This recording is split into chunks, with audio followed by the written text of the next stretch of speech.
Notre invité, Pierre Nolval, délégué départemental du Secours catholique dans le Puy-de-Dôme. Bonjour Pierre. Bonjour. Merci d'être avec nous. Il y a quelques jours, Sa Sainteté le Pape François a appelé les paroisses, je cite, à se mobiliser pour l'accueil de familles de réfugiés face à l'actuel afflux de migrants en Europe. Dans le diocèse de Clermont, mais aussi dans le département du Puy-de-Dôme, c'est à peu près les mêmes frontières géographiques. Entre guillemets, vous n'avez pas attendu l'appel du pape, vous avez déjà préparé une mobilisation depuis plusieurs semaines, depuis plusieurs mois. Pourquoi ?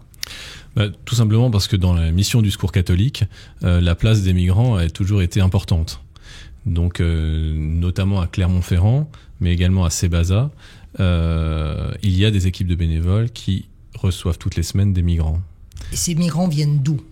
Pour l'instant, en tout cas, et jusqu'à présent. Voilà, donc on avait effectivement des personnes qui venaient de l'Europe de l'Est, beaucoup de Kosovars, d'Albanais également, et puis traditionnellement, enfin je veux dire c'est historique, d'Afrique. Comment ces personnes sont-elles accueillies ici dans le département ? Comment s'insèrent-elles ? Combien de temps reste leur séjour ? Parle-t-on de séjour ? Ou parle-t-on de volonté qu'elles ont de rester en place ici dans le Puy-de-Dôme ? Mais c'est vrai qu'on peut vraiment considérer qu'elles souhaitent vivre en France. Là, dans l'approche des bénévoles, qui consiste à les accompagner dans l'identification de leur projet de vie, on peut considérer qu'une personne qui arrive en France souhaite y rester. Donc c'est souvent des gens qui sont là, qu'on fait tout un parcours juridique pour être, on va dire, régularisés. Et bien malheureusement, comme c'est 30% uniquement des demandes d'asile qui sont acceptées, il faut considérer qu'il y a 70% des personnes qui restent en France, qui n'ont pas de droit, mais qui poursuivent leur intégration. Donc ce sont des personnes qui vont rester combien de temps ? Mais toute leur vie. Mais pour celles qui n'obtiennent pas les droits de séjour ? Eh bien, là encore, on est quand même aujourd'hui dans une situation de tolérance, où véritablement il y a des gens qui, en France, on évalue environ à 300 000 personnes qui n'ont pas de papier, mais en revanche qui bénéficient du droit d'inscrire leurs enfants à l'école et également du droit d'accès à des soins. Alors là, vous parlez au nom, bien sûr, du Secours catholique du Puy-de-Dôme. Vous êtes en lien avec le diocèse de Clermont, avec son archevêque, Monseigneur Simon, avec le Père Locher, le vicaire général. Vous avez donné une conférence de presse sur cette thématique il y a quelques jours. Comment réagissent les autorités civiles, c'est-à-dire la préfecture, par rapport à votre propre démarche, en tout cas jusqu'à aujourd'hui, puisqu'il semblerait que l'opinion publique et l'agitation médiatique aient peut-être fait un petit peu bouger la donne ou le curseur. Alors, on a une inquiétude, nous, c'est-à-dire que jusqu'à maintenant, comme je venais de vous l'expliquer, il y a une tolérance pour des personnes qui, étant arrivées à la fin de la procédure de demande d'asile, sont considérées comme déboutées, donc sans papier. Il y avait une tolérance, notamment grâce à l'action des associations caritatives, pour que ces personnes restent sur le sol français. Notre inquiétude aujourd'hui, c'est que l'effet médiatique, justement, de l'accueil des Syriens amène une position plus dure des pouvoirs publics par rapport à des personnes effectivement sans papier, mais comme je le disais, qui vivent depuis plus de 10 ans, pour certaines d'entre elles, en France. Et c'est vrai que nous, en tant que mission d'église, c'est d'avoir cette préoccupation du plus pauvre parmi les pauvres, et on est très inquiet en se disant, attention, des enfants qui ont été scolarisés, qui ont fait leur primaire et leur collège, leur pays, c'est la France. Même s'ils n'ont pas la nationalité française, les renvoyer en Kosovo ou en Albanie, c'est la même déchirure et le même drame humain que les personnes qui arrivent de Syrie ou d'Irak. Il y a eu 3 points peut-être qui ont là aussi perturbé les esprits, en tout cas qui ont interpellé dans l'ordre entre guillemets de la mise en public des choses. Il y a eu l'arrivée massive en Hongrie avec les répressions de la police hongroise sur les réfugiés.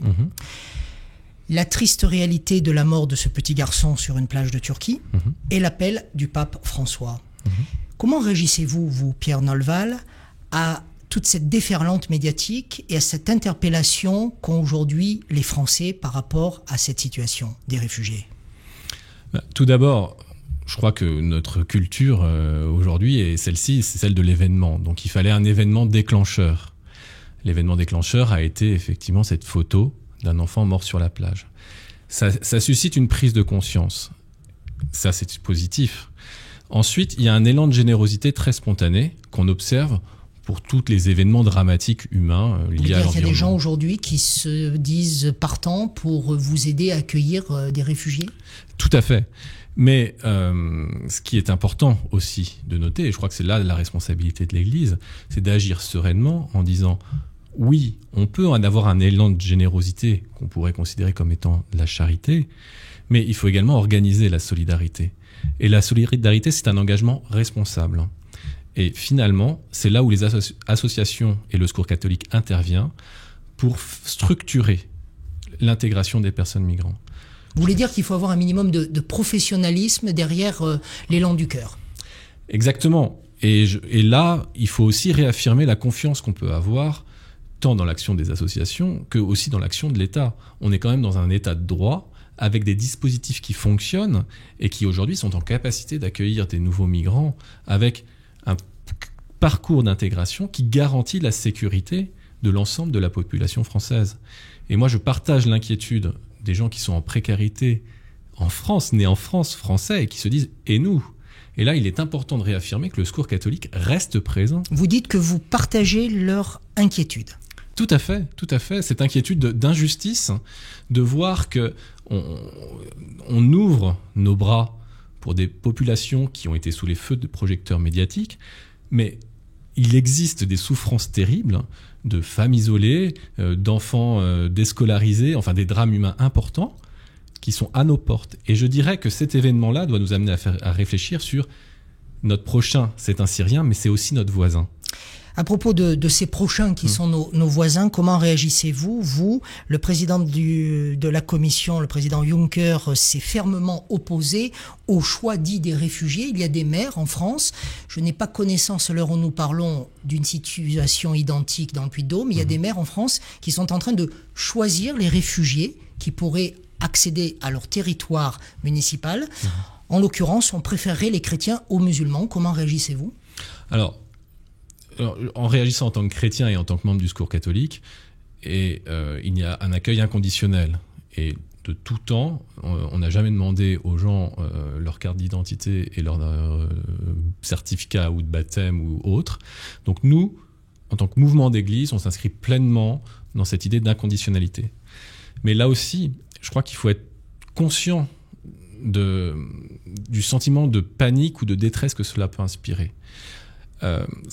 Donc il faut être attentif à ces réactions-là, tout évidemment en disant qu'on n'est pas d'accord. L'enjeu, il est dans l'intégration et on intègre les gens tels qu'ils sont. Pierre Nolval, le délégué départemental du Secours catholique dans le Puy-de-Dôme, était notre invité aujourd'hui grâce à RCF. Merci. Merci beaucoup.